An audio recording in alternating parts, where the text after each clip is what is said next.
Informasi mengenai goyangnya posisi Somkia Chantra untuk tahun 2026 kian dikuatkan oleh rumor-rumor lanjutan yang tak kalah seru. Jika line up HRC Honda Castrol 2026 diperkirakan tidak akan berubah alias tetap duet Mir-Marini, maka tidak demikian untuk LCR Honda. Di pertengahan musim 2025 ini, kian kuat berita bahwa Honda membutuhkan semua pembalap baik di tim pabrikan maupun satelitnya untuk bisa memberikan data dan feedback yang bermanfaat bagi pengembangan motor. Dan ini sepertinya sulit diperoleh dari Somkia Chantra selama 12 hari pertama 2025 kerap dibekap cedera. Dan oleh sebab itu logis kiranya jika Honda beralih dari program pengembangan pembalap Asia ke program pengembangan mesin secara menyeluruh. Sky Italia melaporkan bahwa HRC telah mengajukan tawaran 3 tahun senilai 1,5 juta euro per tahun kepada bintang Moto2 yang sedang naik daun Diego Moreira, yang akan dipelot menggantikan rookie Somkia Chantra di motor LCR kedua pada musim mendatang 2026. Moreira 21 tahun saat ini berada di posisi keempat klasemen Moto2. Puncaknya diraih dengan kemenangan Grand Prix pertamanya di Assen, yang kemudian diikuti oleh kecelakaan besar saat kembali ke trek di Jerman yang membuatnya diberi kesempatan start di pit lane di Brno. Honda saat ini belum memiliki pembalap yang dikontrak hingga akhir tahun 2026 dan diperkirakan masih mengincar Martin untuk tahun 2027. Tahun pertama mesin 850cc baru dan ban Pirelli.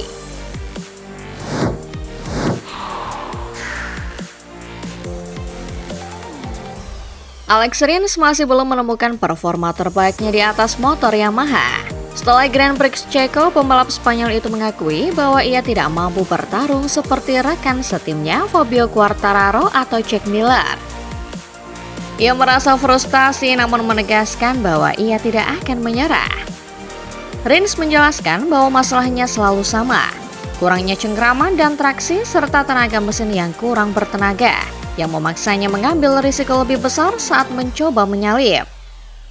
Menurutnya, perbedaan terbesar antara dirinya dengan Quartararo atau Miller saat ini adalah pada sesi kualifikasi. Rekan-rekannya itu mampu menemukan beberapa per 10 detik lebih cepat dalam satu putaran, yang memungkinkan mereka untuk start dari posisi yang lebih baik dan menjalani balapan dengan lebih mudah. Ia mencontohkan bagaimana Quartararo mampu meraih beberapa pole position musim ini, sesuatu yang belum bisa ia capai. Ia juga setuju dengan penilaian bahwa proyek mesin inline 4 4L yang digunakan saat ini telah mencapai akhir masanya. Dan masa depan Yamaha terletak pada mesin V4 yang baru. Karena fokus pabrikan sudah beralih ke proyek masa depan, Rins merasa para insinyur di timnya saat ini seolah tidak tahu harus berkata apa lagi kepadanya. Mereka tahu persis apa masalahnya, masalah yang sama sejak awal tahun, tetapi tidak akan menghabiskan banyak sumber daya untuk motor yang sudah di penghujung pengembangan. Pada dasarnya, ia merasa mereka semua sedang menunggu masa depan.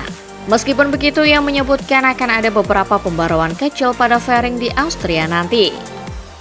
Ia akan memanfaatkan jeda musim panas selama 3 minggu untuk beristirahat dan mencoba memberikan masukan yang lebih fokus kepada tim. Berharap bisa memperbaiki satu aspek kecil saat kembali balapan.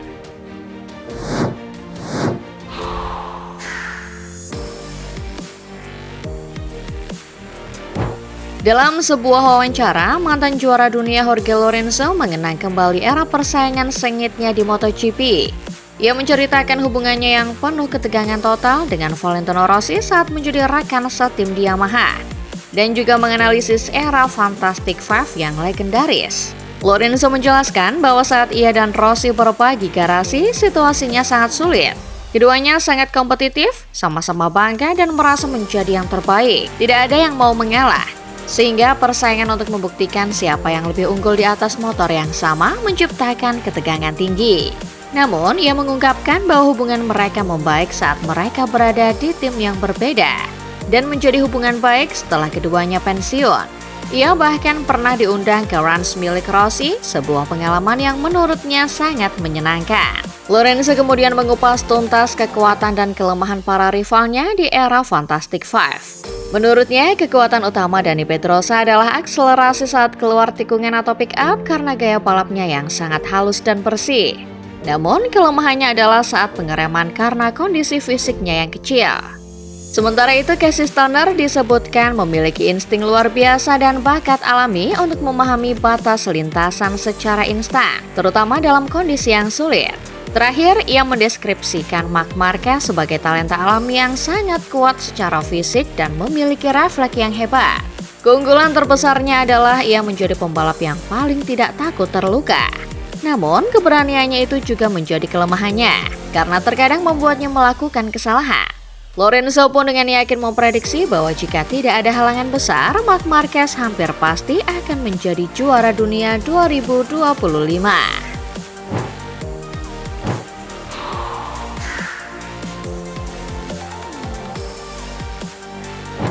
Sirkuit internasional Chang yang menjadi tuan rumah Grand Prix MotoGP Thailand kini digunakan sebagai titik evakuasi bagi warga yang terdampak oleh pertempuran di tengah sengketa perbatasan dengan Kamboja.